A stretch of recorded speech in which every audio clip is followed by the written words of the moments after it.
I get comments like this every now and then, and I find it super interesting because there's no clear definition on good form.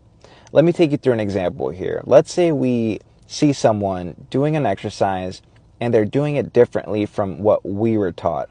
Our natural reaction is going to be, that's bad form. And why do we do that? We basically just accept some random person's arbitrary standards as good form, and we push it on ourselves and we push it on other people. We do this not knowing the intent of the exercise and the training background of the individual. When I look at good form, I'm looking at two things and two things only. I'm looking at the intent of the exercise. What is the goal of the exercise?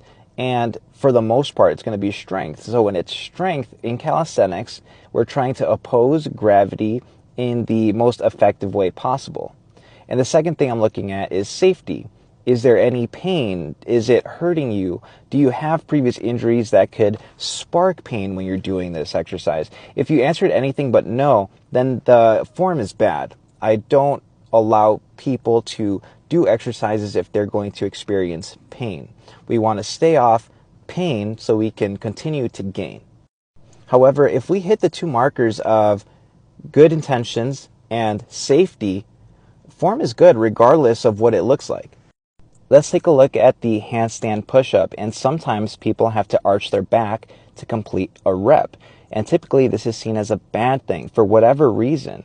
However, the intention behind arching your back is you're allowing your chest to take over because your shoulders are much smaller and weaker than your chest. So we arch our back to allow our chest to help us push back up. Contrary to popular belief, it's not a lack of core strength, but it's a lack of strength in your primary movers, in this case, the shoulders. Let's say this individual does broad jumps and Olympic lifts and can do bridges, then they're completely fine in spinal extension. So doing something like an arch in the handstand push-up really won't affect them health-wise.